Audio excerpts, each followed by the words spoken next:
नमस्कार साथियों, edu expert SK sir classes में आप सभी का स्वागत है। आज हम देखने वाले हैं पंचायती राज के अंतर्गत, है ना। इकाई 4 हमारा रहेगा पंचायती राज के अंतर्गत। ठीक है, आप एडू के लिए क्लासेस एवं टेस्ट सीरीज भी ज्वाइन कर सकते हैं। कंप्लीट सिलेबस का रहेगा ये, है ना। इकाई 4 हम देखने वाले हैं छत्तीसगढ़ पंचायती राज अधिनियम 1993। ठीक है, छत्तीसगढ़ पंचायती राज अधिनियम 1993। ठीक है, ये मध्य प्रदेश पंचायती राज अधिनियम 1993 के अंतर्गत ही हुआ है, क्योंकि 1993 में हमारा जो छत्तीसगढ़ है वो मध्य प्रदेश का ही भाग था। 1 नवंबर 2000 को मध्य प्रदेश से छत्तीसगढ़ अलग हुआ, तब जाके छत्तीसगढ़ का निर्माण हुआ। ठीक है, तो छत्तीसगढ़ उस समय मध्य प्रदेश का ही भाग था। तो मध्य प्रदेश पंचायती राज अधिनियम 1993 हम यहाँ से देखने वाले हैं। 1993 में मध्य प्रदेश विधानसभा में पारित किया गया। ठीक है, कहाँ पारित किया? विधानसभा में पारित किया गया।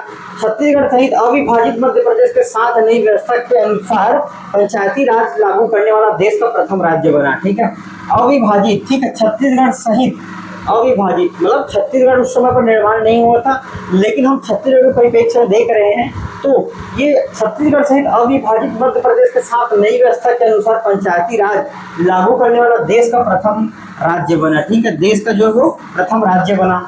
ठीक है, 24 जनवरी 1994 की राज्यपाल की अनुमति प्राप्त हुई। सबसे पहले 1993 में विधानसभा में पारित हुआ, फिर 24 जनवरी 1994 को राज्यपाल की अनुमति प्राप्त हुई। ठीक है, अनुमति यहाँ से प्राप्त हो गया। अब हम देखेंगे कि विधानसभा में कब पारित हुआ। डेट, एग्जैक्ट डेट के साथ याद रख लेते हैं। विधानसभा में पारित कब हुआ? 30 दिसंबर 1993। ठीक है, 30 दिसंबर 1993। फिर राज्यपाल के हस्ताक्षर कब किया गया? 24 जनवरी 1994। ठीक है, यहाँ से जस्ट अगले दिन नया साल आ गया। फिर अगले साल मतलब जैसे कि कुछ दिन के बाद, है ना, 15-20 दिन के बाद जो है वो राज्यपाल का अनुमोदन प्राप्त हुआ और राजपत्र में प्रकाशित कब हुआ? 25 जनवरी 1994। ठीक है, तो 25 जनवरी 1994 को है वो राजपत्र में प्रकाशित हुआ। ठीक है, यहाँ तक। अब यहाँ पर और देखिए, विधियों का अनुकूलन बनाया गया। अब पंचायती राज का तो गठन हो गया, लेकिन गठन होने के पश्चात उसको सुचारू रूप से कार्य करने के लिए, है ना, कार्य करने के लिए उसका अनुकूलन या उनकी विधि है या जो नीति है उसका अनुकूलन बनाने के लिए विधियों का अनुकूलन आदेश बनाया गया। कब बनाया गया? 7 जून 2001। छत्तीसगढ़ का निर्माण होने के बाद ये भी कार्य हुआ। विधियों का अनुकूल कब बनाया गया? छत्तीसगढ़ का निर्माण होने के बाद 7 जून 2001। तो यहाँ से आपके जो 4 पॉइंट है, 4 पॉइंट से आपका क्वेश्चन बन सकता है कि मध्य प्रदेश पंचायती राज अधिनियम 1993 विधानसभा में कब पारित हुआ, राष्ट्रपति द्वारा कब हस्ताक्षर किया गया और ये राजपत्र में कब प्रकाशित हो गया। तो ये आपको डेट याद रख लेना है। हो सकता है ऊपर नीचे करके अगर आपको दिया जाएगा तो आपको यहाँ से फुट मिलान करने के लिए आना चाहिए।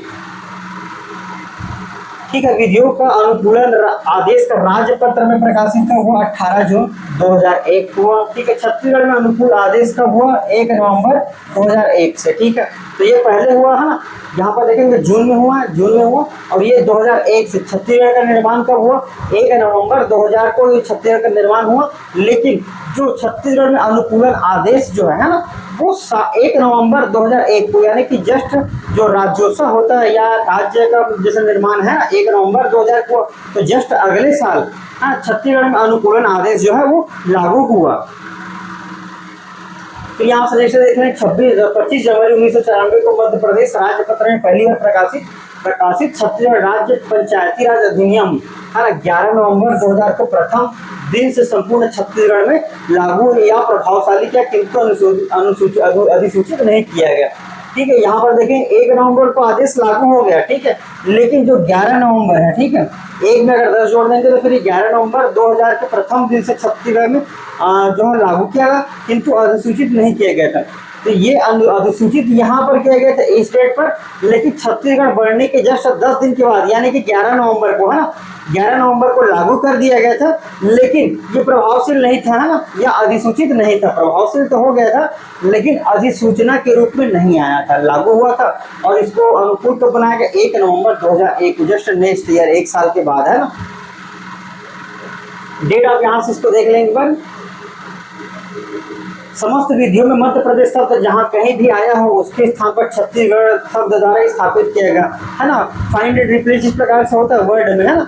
वर्ड में क्या है, फाइंड एंड रिप्लेस करते हैं। जैसे ये कोई वर्ड अगर फॉर्मेट में लिखा रहता तो वहाँ पर रिप्लेस या फाइंड एंड रिप्लेसमेंट का ऑप्शन आता है कंप्यूटर में, है ना। तो वर्ड में तो जैसे आप जहाँ जहाँ पर मध्य प्रदेश है वहाँ पर उसको रिप्लेस करके छत्तीसगढ़ कर दिया गया।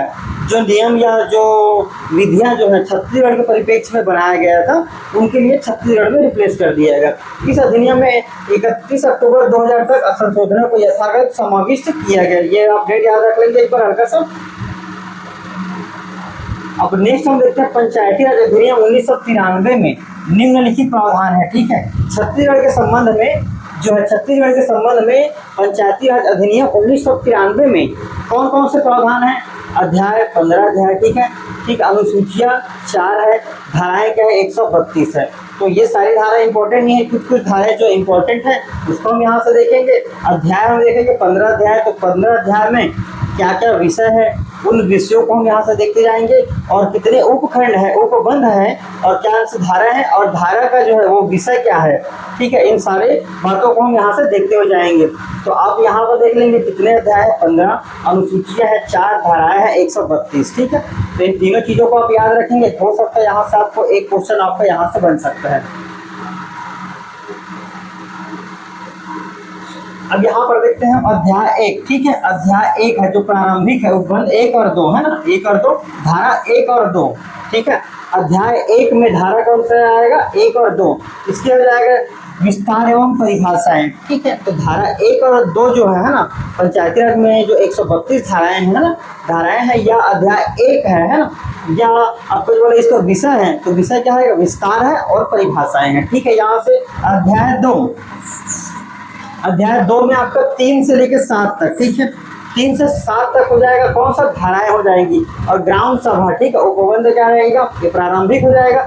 3 से 7 तक क्या है? ग्राम सभा के बारे में जिक्र है। ठीक है, ग्राम सभा के संबंध में अधिसूचना, ग्राम की मतदाता सूची, ग्राम के मतदाताओं का रजिस्ट्रेशन, ग्राम सभा का सम्मेलन, ये सम्मेलन है ना, ग्राम सभा के कार्य शक्तियों और वार्षिक सम्मेलन। ठीक है, ये सारे पॉइंट हो जाएगा। 3 से 7 तक जो है, जो धारा 3 से 7 तक है ग्राम सभा के लिए बनाया गया और कौन से भाग में? भाग 2 या अध्याय 2 में है ये। ठीक है, यहाँ तक। फिर अध्याय 3 देखते हैं, पंचायतों की स्थापना। ठीक है, पंचायतों की स्थापना जैसे हमने 243 ए में देखा है ना, ग्राम सभा था, फिर ग्राम सभा के बाद 243 बी, पंचायती राज में 243 बी देखा, तो बी में है कि पंचायतों की स्थापना। तो ये क्या है? 8 से लेके 41 धारा तक जाएगा, 8 से लेके 41 धारा तक। ठीक है, तो यहाँ से इसको बढ़ रहे हैं। पंचायती का गठन, पंचायतों की अवधि, ग्राम पंचायत, जनपद पंचायत और जिला पंचायत की स्थापना। ठीक है, 3 स्तर हो जाएगा। पंचायतों का निगमन, ग्राम पंचायतों के वार्डों का विभाजन, ग्राम पंचायतों का गठन। ठीक है, मत देने व अभ्यर्थी होने के लिए अर्हता या योग्यता है। ठीक है, ये हो जाएगा योग्यता। एक साथ 2 सदस्यता का प्रतिषेध, यानी कि आप एक समय पर है ना, जैसे आप एक ही साथ दो गांव के सरपंच के लिए नहीं लड़ सकते, या 2 वार्डों के पंच के लिए नहीं लड़ सकते, या 2 वार्डों के जिला सदस्य के लिए आप नहीं लड़ सकते। तो वो आपका कॉन्सेप्ट है वो एक साथ सदस्यता का प्रतिषेध समाप्त। ठीक है, ये समाप्त हो जाएगा। 17 सरपंच और उप सरपंच का निर्वाचन 17। ठीक है, तो 17 से आप याद रख लीजिए। 18 है तो 18 से जस्ट नीचे का है 17 सरपंच और उप सरपंच का निर्वाचन। बहिर्गामी सरपंच द्वारा कार्यभार का सौंपा जाना। 19 है आपका निर्वाचन की अधिसूचना। 20 प्रथम सम्मेलन एवं पदावधि। ठीक है, 20 से आप याद रख लेंगे प्रथम सम्मेलन 20। ठीक है, 20 से जाएगा सरपंच और उप सरपंच के विरुद्ध अविश्वास प्रस्ताव। ठीक है, 18 जैसा आपका वोटिंग 18 से स्टार्ट हो जाएगा, लेकिन जैसा आप 21 का अगर हो गए मान के चलिए, तो क्या है अविश्वास प्रस्ताव ला सकते हैं। तो 21 को जोड़ के याद रख लेंगे कि जो 21 साल का अगर कोई है लड़का, तो वो सरपंच और उप सरपंच के विरुद्ध अविश्वास प्रस्ताव कर सकता है या ला सकता है। ठीक है, उसके लिए योग्य है। तो इसको चीज़ों को जोड़ के याद रखेंगे तो वो हो जाएगा। ठीक है, 15 से आप बिल्कुल याद रखेंगे एक साथ सदस्यता का प्रतिषेध हो जाएगा। फिर 243 के तहत जो 21 का है, धारा 21 का है ना, ग्राम पंचायत का पदाधिकारियों का वापस बुलाया जाना। 22 में है जनपद पंचायत की संरचना। 23 में देखेंगे खंड का निर्वाचन में विभाजन और ये समाप्त है। 25 में देखेंगे जनपद पंचायत के अध्यक्ष और उपाध्यक्ष का निर्वाचन। तो 25 में हमने बताया था जनपद पंचायतों की जो जनपद पंचायत सदस्य है उनकी मिनिमम संख्या 10 और मैक्सिमम जो है वो 25 हो सकता है। तो इस 25 से आप इसको याद रख लेंगे जनपद पंचायत के अध्यक्ष और उपाध्यक्ष का निर्वाचन, ठीक है। मिनिमम संख्या 10 हो सकता है और मैक्सिमम जनपद पंचायत सदस्य संख्या 25, तो 25 से आप धारा 25 याद रख लेंगे। और धारा 25 में क्या है, जनपद पंचायत अध्यक्ष और उपाध्यक्ष का निर्वाचन, ठीक है। यहाँ तक सदस्यों, अध्यक्षों और उपाध्यक्षों के नामों का प्रकाशन। 27 प्रथम सम्मेलन और प्रभावधि, ठीक है। 28 में देखेंगे अध्यक्ष और उपाध्यक्ष के विरुद्ध अविश्वास प्रस्ताव, ठीक है। तो जैसे हमने बताया था 7 जोड़ते हुए जब हम जाते थे 21 है ना, 21 पर हमने 7 जोड़ा तो फिर हो जाएगा 28, ठीक है। 28 सब इसमें याद रख लेंगे, अध्यक्ष या उपाध्यक्ष के विरुद्ध अविश्वास प्रस्ताव, ठीक है। तो यहाँ पर हमने देखा था ये सरपंच के लिए रहेगा 21 में, और 28 में हमें रहेगा जनपद, ठीक है। अध्यक्ष या उपाध्यक्ष के विरुद्ध प्रस्ताव, ठीक है। तो ये यहाँ से हो जाएगा। अब जैसे 28 है तो 28 में 7 जोड़ेंगे तो क्या हो जाएगा 35। 35 से क्या हो गया यहाँ आपका जिला, ठीक है। तो ये 21 जो है वो सरपंच या उप सरपंच के विरुद्ध अविश्वास प्रस्ताव हो जाएगा। 28 जो है ना वो जनपद पंचायत अध्यक्ष या उपाध्यक्ष के विरुद्ध अविश्वास प्रस्ताव, और जस्ट 35 साथ में जोड़ेंगे है ना, 35 जो है वो जिला पंचायत अध्यक्ष और उपाध्यक्ष के विरुद्ध अविश्वास प्रस्ताव लाने के लिए है, ठीक है। तो इन तीनों चीजों को याद रख लेंगे। फिर 29 देखते हैं, पंचायतों का गठन है, जिला पंचायत निर्वाचन क्षेत्रों का विभाजन है, अध्यक्ष और उपाध्यक्ष का निर्वाचन हो जाएगा। तो निर्वाचन तो हम यहाँ से एक बार देख लेते हैं।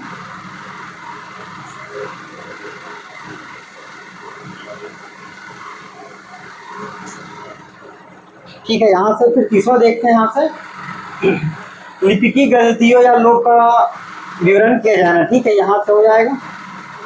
36 पंचायतों के पदाधिकारियों के लिए निर्भरता है, 36 आप देख लेंगे। 37 पंचायतों के पदाधिकारियों के द्वारा त्याग पत्र रिक्तियों का भरा जाना। 38वां धारा जो है उसको देख लेंगे, पंचायत के पदाधिकारियों का निलंबन, ठीक है। 38 में आप निलंबन याद रख लेंगे। 39 पदाधिकारियों का हटाया जाना। 40 आपका यह हो जाएगा। 40-42 बाकी उतना इंपॉर्टेंट नहीं है, लेकिन जो चीज़ें आपको याद हो सकता है या जो चीज़ें आपके एग्जाम के लिए इंपॉर्टेंट है उन पॉइंट को आप बिल्कुल याद करते हुए चलेंगे, है ना। बाकी पॉइंट्स जो हैं उसको आप एक बार केवल रीड कर लीजिएगा। हो सकता है जैसे एलिमिनेशन रूल लगा के या एलिमिनेट जैसे करके हम बनाते हैं उसके माध्यम से जो बाकी रहेगा वो बन जाएगा आपका। अब यहाँ पर देखेंगे अध्याय 4 निर्वाचन का संचालन, ठीक है। निर्वाचन का संचालन जो है धारा 44 से लेके धारा 48 तक रहेगा, ठीक है। तो आप इसको एक बार रीड बस कर लेंगे, ठीक है। नोट्स में मेंशन है, आप इसको एक बार रीड कर लेंगे, ठीक है। अब यहाँ पर अध्याय 6 देखते हैं, है ना। अध्याय 6 है पंचायतों के कृत्य या पंचायतों के कार्य, ठीक है। तो ये धारा 49 से लेके 61 तक जाएगा। धारा 49 से लेके 61 तक। 49 में देखते हैं, 49 में ग्राम पंचायतों के कृत्य, ठीक है। ग्राम पंचायतों के कृत्य, ग्राम पंचायत के अन्य कृत्य। 49 में कृत्य हो जाएगा, कार्य हो जाएगा। 49 कार्य में अन्य कार्य हो जाएंगे, ठीक है। अब यहाँ पर ये ग्राम पंचायत के कार्य। फिर 50 आपको याद रख लेना है जनपद पंचायत के कार्य, ठीक है। जनपद पंचायत के कार्य दोनों यहाँ से हो जाएगा। फिर राज्य सरकार के कतिपय कृत्यों का जनपद पंचायत या जिला पंचायत सदस्य को सौंपा जाना। फिर 49, 50 और ये 52, ठीक है। 52 देखेंगे जिला पंचायत सदस्य के कार्य, ठीक है। 49, 50 और 52, ठीक है। 51 को छोड़ देंगे, राज्य सरकार के कतिपय कृत्यों का जनपद पंचायत या जिला पंचायत को सौंपा जाना, ठीक है। तो ये 3 आपको याद रखना है। 49 में आपका हो जाएगा ग्राम पंचायत के कार्य, 50 आपका जनपद पंचायत के कार्य, 52 जो है वो जिला पंचायत का कार्य, ठीक है। तो तीनों अनुसूची आपका बिल्कुल आसानी से याद हो जाएगा।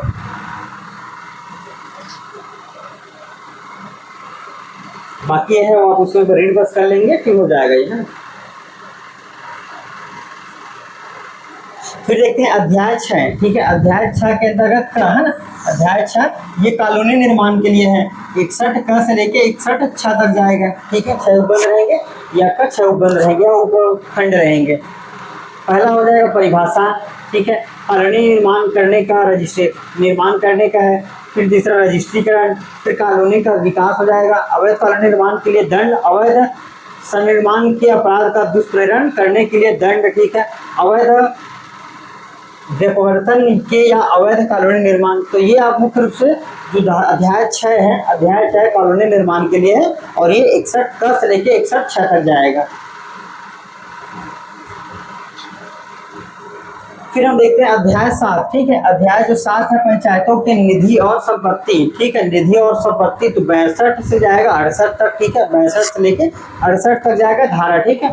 तो 62 में हम देखते हैं राज्य सरकार का कतिपय संपत्ति पंचायत में निहित कर सकेगी, ठीक है। पंचायत यहाँ पर स्पष्ट लिखा गया है कि ये पंचायत के लिए ही है, ठीक है। तो 62 से लेके धारा 68 तक जो है वो पंचायत की निधि और संपत्ति, राज्य सरकार की कतिपय संपत्ति पंचायत में निहित कर सकेगी। पंचायत की निधियों का समुदेशन करेंगे।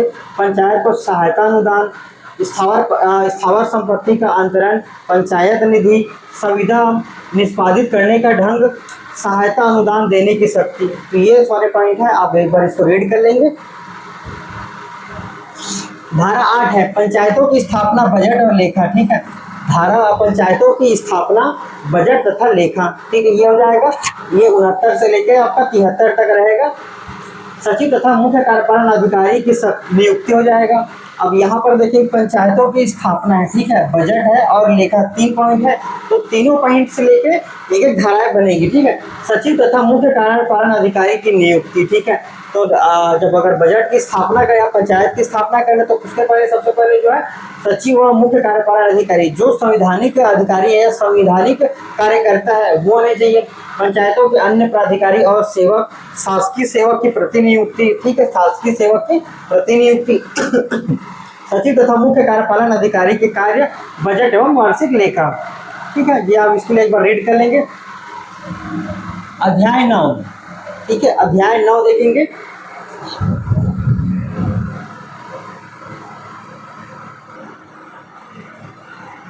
ठीक है, अध्याय जो 9 है कराधान और दावों की वसूली, ठीक है। दावों की वसूली जो जाएगा 74, धारा 74 से लेकर 83 तक रहेगा।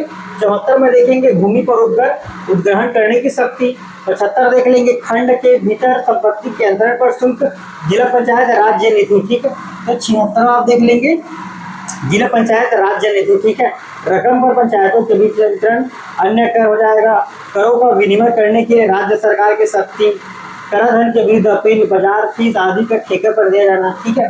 तो 80 रुपये याद रख लेंगे बाजार फीस, ठीक है। जो बाजार में बैठने वाले होते हैं उनसे एक रकम वसूली जाती है जो बाजार कर के रूप में जाता है, ठीक है। 81 देख लें बकाया की वसूली, अपवंचन के लिए शक्ति। 83 देख लेंगे करों में राहत देने के बारे में राज्य सरकार की शक्ति, ठीक है। ये उतना इंपॉर्टेंट नहीं है, बाकी आप एक बार रीड कर लेंगे। अध्याय 10 नियंत्रण, ठीक है। तो नियंत्रण के विषय में आप धारा आर्टिकल पे एक बार रीड कर लेंगे, उतना इंपॉर्टेंट नहीं है लेकिन एक बार रीड कर लेंगे आप।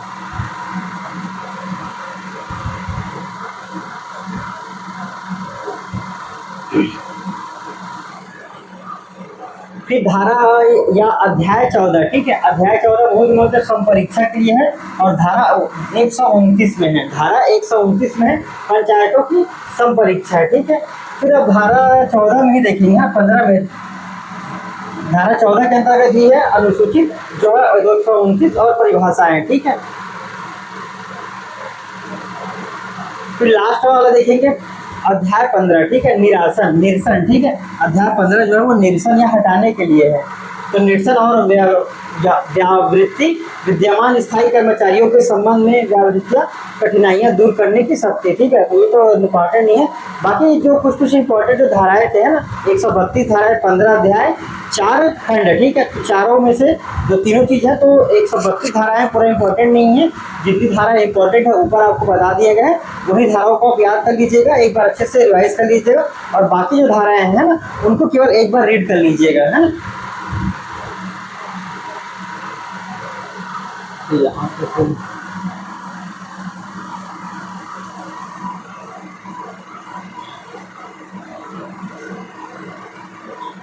अब हम यहाँ पर जो 4 अनुसूची है, ठीक है, अनुसूची में जो 4 अनुसूची बताया गया था उन चारों अनुसूची को देख लेते हैं कि अनुसूची में कौन कौन सा प्रावधान है और कौन सी धाराएं हैं, ठीक है।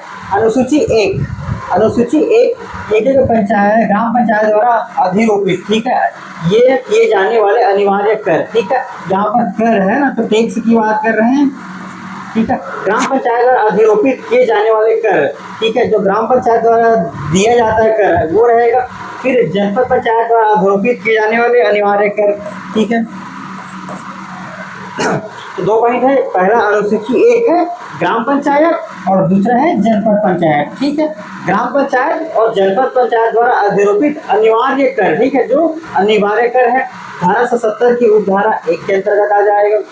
अनुसूची 2 ग्राम पंचायत द्वारा अधिरोपित किए जाने वाले वैकल्पिक कर, ठीक है, वैकल्पिक कर किसके लिए? ग्राम पंचायत के लिए। जनपद पंचायत द्वारा किए गए अधिरोपित कर वैकल्पिक कर। ठीक है, जो अनुसूची 1 है वो अनिवार्य कर है किसके लिए? एक हो जाएगा ग्राम पंचायत के लिए, दूसरा है जनपद पंचायत के लिए, और एक ऐसा कर है अनिवार्य कर है। अनुसूची 2 में क्या है? ग्राम पंचायतों के लिए है, ग्राम पंचायतों द्वारा अधिरोपित क्या है? वैकल्पिक कर है। दूसरा ख में देखेंगे जनपद पंचायत द्वारा अधिरोपित किए जाने वाले वैकल्पिक कर, ये 2 हो जाएंगे। फिर अनुसूचित 3 है, ठीक है, अनुसूचित 3 जो है ग्राम पंचायत तथा जनपद पंचायत द्वारा अधिरोपित कोई अन्य फीस, ठीक है, कोई अन्य फीस। तो इसमें एक ही में आपको दोनों जाए, ग्राम पंचायत तथा जनपद पंचायत द्वारा अधिरोपित कोई अन्य कर। ठीक है, धारा 80 है अन्य कर। 80 हमने बताया था बाजार के संबंध में बताया था, ठीक है, ऊपर हमने बताया था बाजार से संबंधित है। अनुसूचित 4 पंचायतों को दिए गए 29 कार्यों का उल्लेख। अनुसूचित 4 जो है वो 29 जो विषय है ना अनुसूची में जो जोड़े गए, अनुसूची 11 में जो 29 विषय जोड़े गए थे वो अनुसूची 4 में भी इसका उल्लेख है। ठीक है, 153 धारा 53 की और धारा 1 तो उतना इंपॉर्टेंट नहीं है। बाकी आप इसमें 4 जो अनुसूची है 4 अनुसूची याद रख लेंगे। अनुसूची 1 क्या है? ग्राम पंचायतों के लिए जो अधिरोपित, ग्राम पंचायतों द्वारा जो अधिरोपित होता है अनिवार्य कर। दूसरा हमने देखा जनपद पंचायत द्वारा अधिरोपित अनिवार्य कर। ठीक है, दूसरा हमने देखा ग्राम पंचायतों द्वारा अधिरोपित किए जाने वाले वैकल्पिक कर। इस पर हमने देखा जनपद पंचायत द्वारा अधिरोपित वैकल्पिक कर।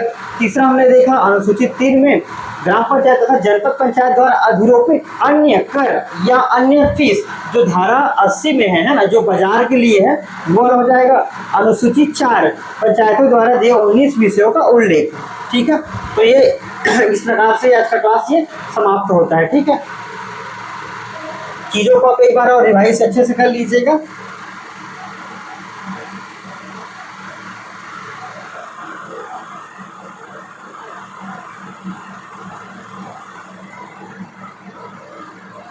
आज के क्लास का मुख्य जो पॉइंट है वो है आपका अध्याय 15 अध्याय है, अनुसूचियाँ 4 है, धारा 132 है। अध्याय 15 बिल्कुल एक बार रीड करेंगे। ठीक है, अनुसूची 4 जो अभी लास्ट है मैंने बताया वो, और धाराएं 132। ठीक है, 132 धाराएं में से जितनी धाराएं इंपॉर्टेंट है जहाँ तक क्वेश्चन बन सकते हैं पूरे चीज़ों को आपको अच्छे से याद कराने का प्रयास किया गया है। ठीक है, आप चीज़ों को एक बार पढ़िएगा।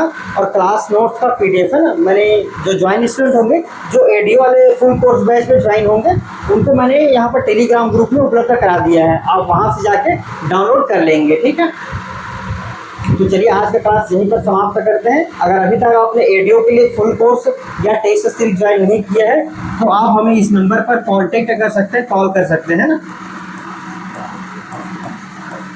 ठीक है, इस नंबर पर कॉल या व्हाट्सअप कॉल कर सकते हैं, व्हाट्सअप नहीं चलेगा तो कॉलिंग नंबर है, इसमें आप कॉल करके ज्वाइन कर सकते हैं। ठीक है, तो चलिए आज का क्लास यहीं पर समाप्त करते हैं, मिलते हैं हमारे नेक्स्ट क्लास में। ठीक है।